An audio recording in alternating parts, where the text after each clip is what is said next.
Troisième chapitre, troisième leçon et dernière de ce chapitre, avant de passer au Perek Dalet. Dans ce chapitre, l'Admour HaZaken est allé très loin. Il nous a démontré comment, non seulement que Dieu crée le monde à chaque instant, et donc le monde n'a aucune autonomie, même pendant, mais plus loin, excusez-moi, même lorsque le monde existe, il n'existe pas tel qu'on le voit. En fait, il est complètement annulé à sa source. Comme toute chose, lorsqu'elle se trouve dans sa source, elle est inexistante. Comme un rayon du soleil dans le soleil. Qu'est-ce qui fait que on se voit exister alors que on ne devrait pas se voir tel que? C'est qu'Akadosh Baruch Hu nous a donné des yeux de chair et que nous ne voyons pas le soleil, nous ne voyons pas la source, qui est Dieu, la parole divine qui anime le monde. Si on voyait cette source, on ne verrait pas le monde. Voilà ce qu'Admour HaZaken nous a expliqué jusque-là. Et là, à la fin du chapitre, il va nous surprendre, Admour HaZaken, avec une question terrible. Vous allez voir ce qu'est la pnimiot, chers amis, la profondeur, la vue profonde des choses. Page 296.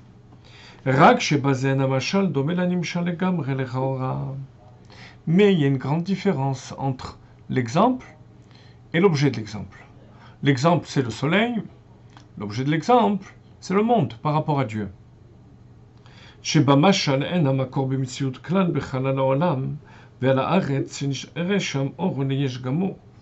Dans le mashal, la source qui est le soleil ne se trouve pas à l'endroit du rayon.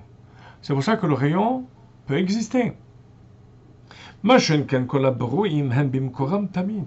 toutes les créatures se trouvent dans leur source, parce que la parole divine se trouve à l'endroit des créatures.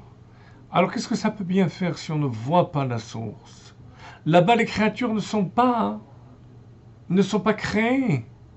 Elles sont complètement annulées dans leur source. Alors pourquoi les créatures ne sont-elles pas complètement annulées dans leur source? Pour comprendre ça, il faut avancer. Vous voyez, chers amis, si le monde était annulé dans sa source comme une goutte d'eau dans un verre d'eau, par exemple, si on fait abstraction du verre, on va faire ressortir la goutte, bien entendu. Parce que la goutte, telle qu'elle est dans le verre, c'est une goutte d'eau. Par contre, le rayon du soleil, dans le soleil, ce n'est pas un rayon. C'est autre chose qu'on ignore. C'est le soleil lui-même. De même, les créatures, dans Dieu, ce ne sont pas des créatures. A priori. Alors, qu'est-ce qui fait qu'elles existent telles qu'on le voit? Ça ne suffit pas de dire qu'on ne voit pas la source. Qu'on voit ou pas la source, les créatures, à leur source, ne sont pas ce qu'on voit ici. Prenez l'exemple qu'on donne en Chassidut de l'esprit et des sentiments. Avant d'avoir nos sentiments dans le cœur, des sentiments de peur par exemple, des sentiments d'amour, ces sentiments existent dans le sechel, dans l'intelligence. Ça s'appelle midot sheba sechel. Là-bas, on n'a pas un sentiment de peur, mais on comprend qu'il faut avoir peur, mais on comprend qu'il faut aimer. Alors, à ce niveau-là, même si je fais abstraction de l'intelligence, et que je ne garde que ces points de sentiments qu'il y a dans l'esprit, ce sera, malgré tout, pas des sentiments.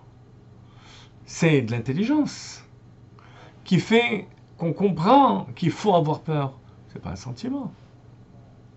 Donc même si j'ai des lunettes ou, imaginons, un moyen de ne plus réfléchir et d'avoir que ces midot de Sheba Sechel, que ces sentiments, malgré tout, ça restera des sentiments intellectuels et donc pas des sentiments. Je ne vais pas ressentir dans l'esprit la peur. Je vais ressentir qu'il faut avoir peur. Ben, il en va de même pour les créatures par rapport à Dieu. Qu'est-ce qui fait que je vois des créatures? Je devrais voir que des créatures qui sont annulées en Dieu. Vous voyez, chers amis, Admoazaken termine par une question. On dit chez les Chassidim qu'il est dangereux de terminer avec une question et d'aller dormir. C'est la raison pour laquelle on n'étudie pas les livres de Hakira, de philosophie juive, parce que c'est dangereux. On peut terminer avec une question magistrale et rester avec cette question qui va nous triturer l'esprit. Ou bien comprendre la question beaucoup mieux que la réponse. Et c'est dangereux, il y a notre foi qui baisse. Pourquoi est-ce qu'Admoazaken termine par une question?